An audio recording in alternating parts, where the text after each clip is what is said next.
ఇది మనకు కావాల్సిన పొడవు వెడల్పు. తర్వాత ఈ రెక్క మేడ,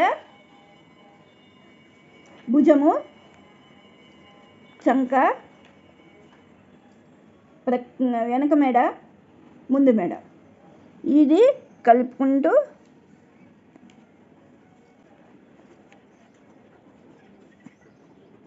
ఇలా గీత గీసుకుంటాం. గీసుకుని ఇట్లా దీనికి కరెక్ట్గా కట్ చేస్తాం.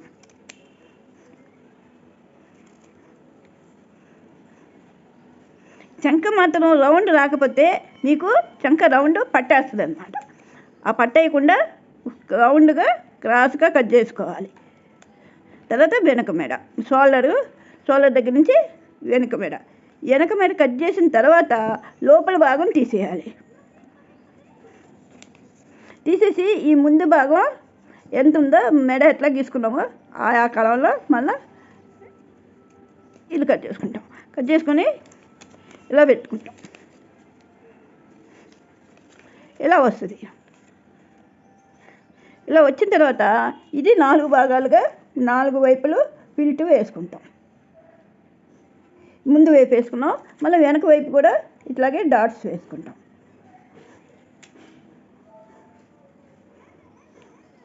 వేసుకున్న తర్వాత దీన్ని పక్కకు పెట్టుకొని ఈ కింద భాగం గౌన్కి కుర్చీ పెడతాకి మనకి ఎంత కావాలో అంత పొడవు తీసుకుంటాం.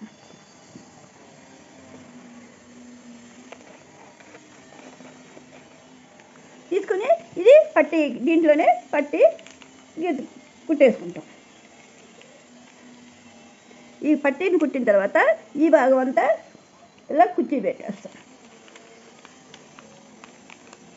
ఇది చంటి పిల్ల కాబట్టి కొంతమంది వెనక ఓపెన్ పెడతారు, కొంతమంది ముందు ఓపెన్ పెడతారు.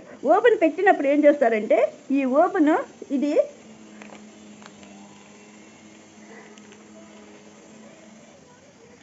ఇలా వస్తుంది. ఓపెన్ వచ్చినప్పుడు పైనుంచి కిందకు ఓపెన్ వచ్చినప్పుడు ఇక్కడి నుంచి ఇక్కడ వరకు ఓపెన్ వచ్చేస్తుంది. అప్పుడు పైనుంచి కింద వచ్చి చేతులు ఇలా క్రాస్గా వేసేస్తారు చంటి పిల్లకి. అప్పుడు ఈజీగా ఫ్రీగా ఉంటుంది అన్నమాట. అందుకోసం చిన్నపిల్లల గౌను అని చెప్తాం.